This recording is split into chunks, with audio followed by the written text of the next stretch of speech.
جوانی کو کہاں پرانا کیا تھا، ومن مالی، مال کے بارے میں سوال ہوگا کہاں سے کمایا تھا اور مال کہاں خرچ کیا تھا اور اپنے علم کے مطابق عمل کتنا کیا تھا، اس وقت تک انسان کوئی بھی حرکت نہیں کر سکے گا جب تک کہ ان 5 سوالوں کا جواب نہ دے لے۔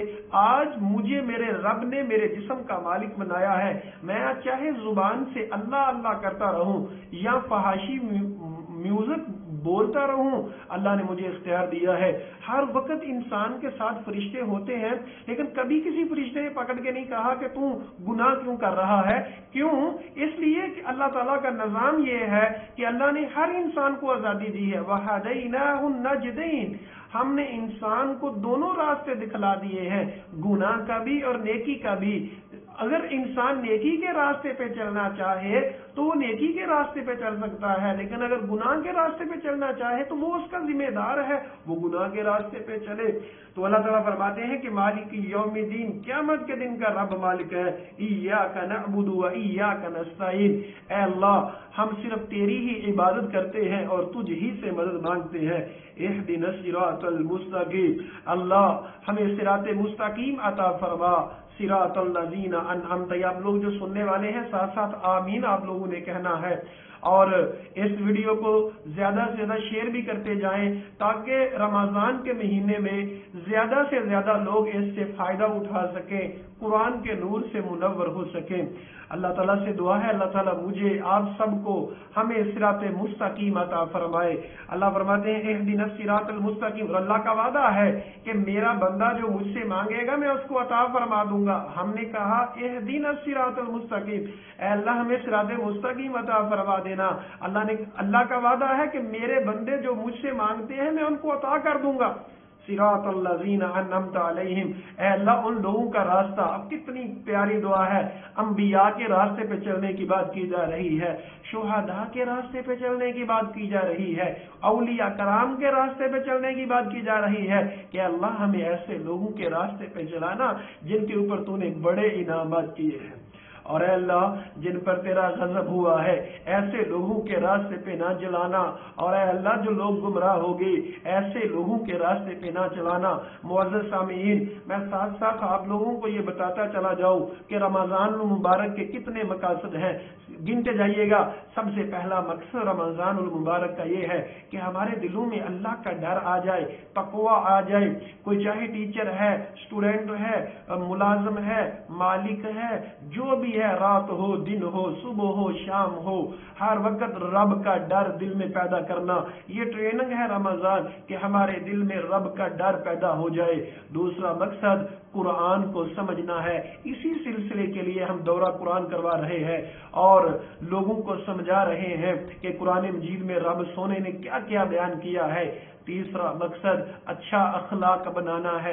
نبی کریم صلی اللہ علیہ وسلم نے فرمایا من لم يدع قول الزور والعمل به فليس لله حاجة ان يدع طعامه وشرابه، اگر کوئی انسان جھوٹ بولنا نہیں چھوڑتا، جھوٹ کے ساتھ عمل نہیں چھوڑتا، فحاشی عریانی کو نہیں چھوڑتا، اللہ کو اس کے روزوں کی کوئی ضرورت نہیں ہے۔ ان يدع طعامه وشرابه، کہ وہ کھانا پینا چھوڑ دے، جب اپنی زبان کو پاک نہ کرے، جب اپنے اخلاق کو بہتر نہ کرے تو اس کا کوئی فائدہ نہیں۔ تو سمجھ آئی رمضان کا تیسرا مقصد ہمیں اپنے اخلاق کو اچھا کرنا ہے، اپنے اخلاق کو بہتر کرنا ہے۔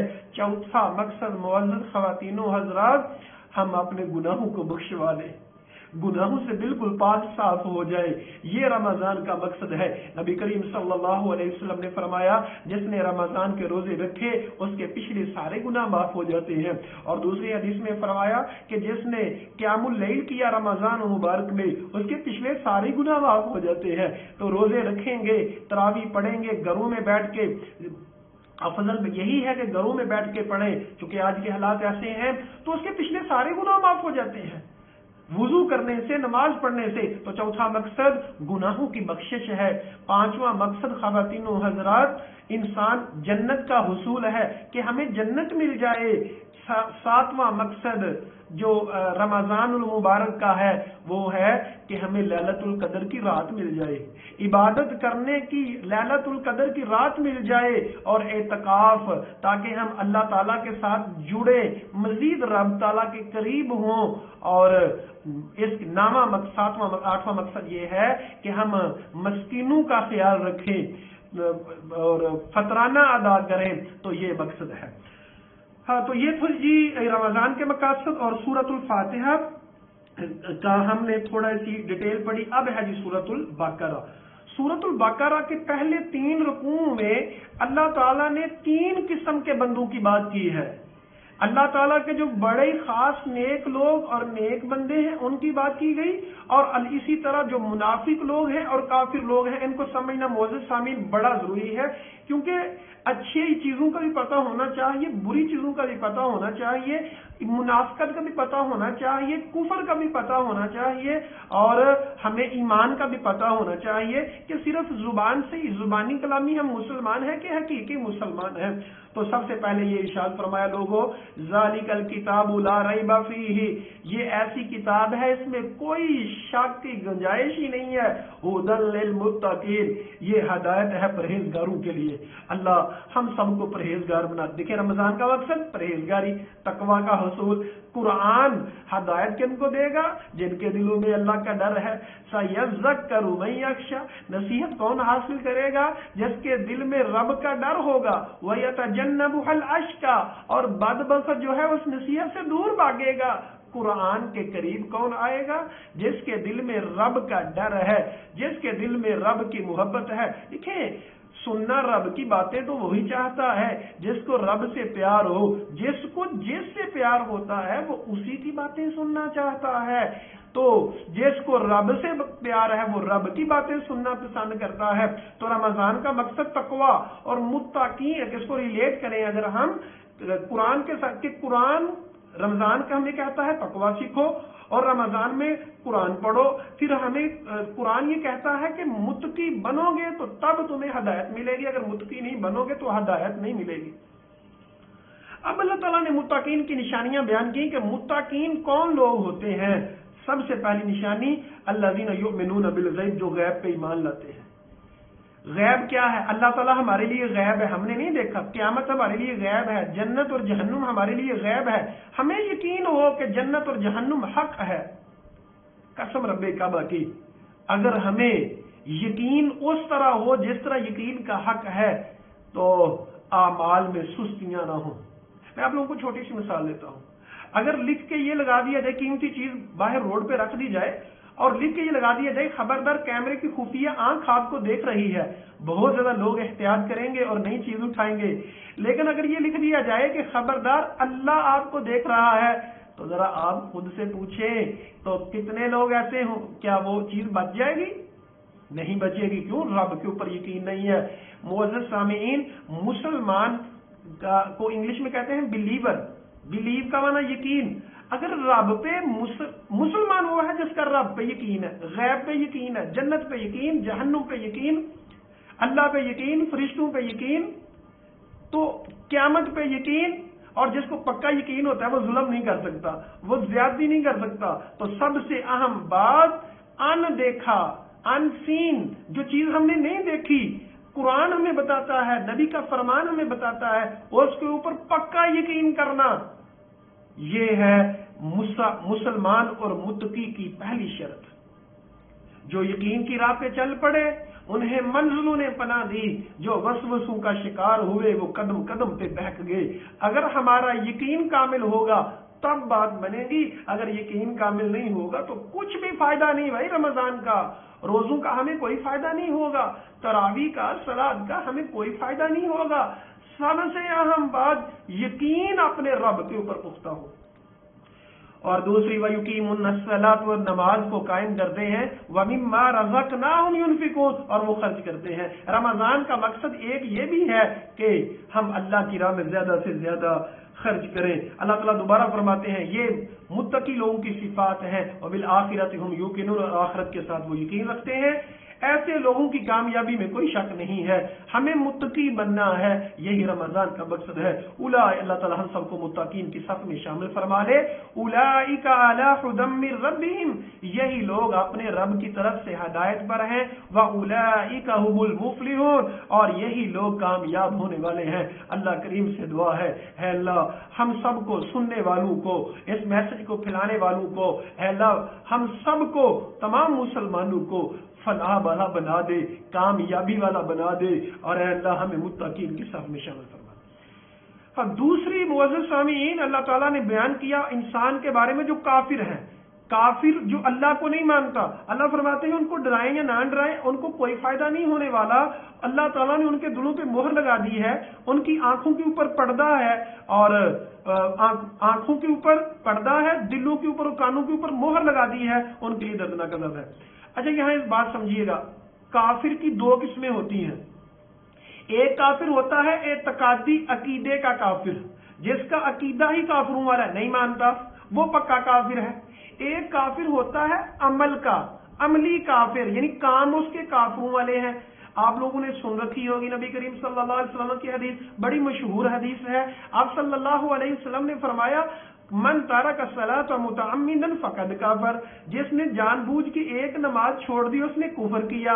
اب کتنے مسلمان نماز چھوڑتے ہیں, تو ہے تو یہ مسلمان لیکن کام اس کے کافروں والے ہیں. اسی طرح نبی کریم صلی اللہ علیہ وسلم کو پوچھا گیا کیا مومن جھوٹ بول سکتا ہے, کہا نہیں, مومن جھوٹا نہیں ہو سکتا.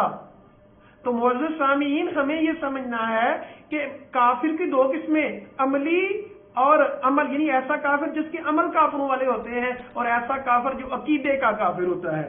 اگلی آیات میں, اگلے پورے رکوع میں اللہ تعالیٰ نے منافقین کی بات کی. منافق کی بھی دو قسمیں ہیں, اسی طرح جو کافر کی تھی.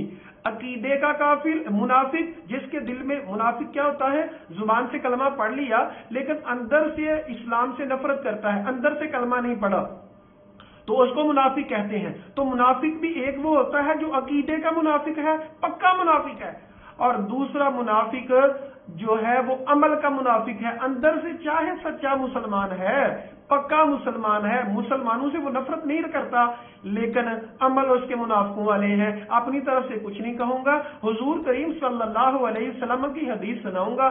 آپ صلی اللہ علیہ وسلم نے فرمایا آیت المنافق ثلاث, ایک حدیث میں فرمایا 3 ہے, ایک حدیث میں فرمایا 4 ہے. چاروں میں گنوا دیتا ہوں کہ منافق کی 4 نشانی ہے. فرمایا جس کے اندر یہ چاروں ہوں گی وہ پکا منافق ہے, اور جس کے اندر ان چاروں میں سے کوئی ایک ہوگی اس کے اندر منافقت کی ایک خصلت ہوگی. تو 4 کون سی ہیں؟ اذا حدث کاذبا, جب بات کرتا ہے جھوٹ بولتا ہے. تو کتنے مسلمان بات کرتے ہوئے جھوٹ بولتے ہیں. دوسری نشانی وَإِذَا اؤْتُمِنَ خَانَ, جب امانت دی جائے کتنے لوگ امانت میں خیانت کرتے ہیں. تیسری نشانی وَإِذَا خَلَفَ, جب وعدہ کرے تو وعدے کی مخالفت کرے, کتنے لوگ وعدے کو پورا نہیں کرتے. چوتھی نشانی وَإِذَا خَاصَمَ فَجَرَ, جب لڑائی جھگڑا, دیکھیں پنجابی واسطے کا جو تو اگر پانڈے کٹھے پہ ہوتے پانڈے کھڑک دے رہندے رہے.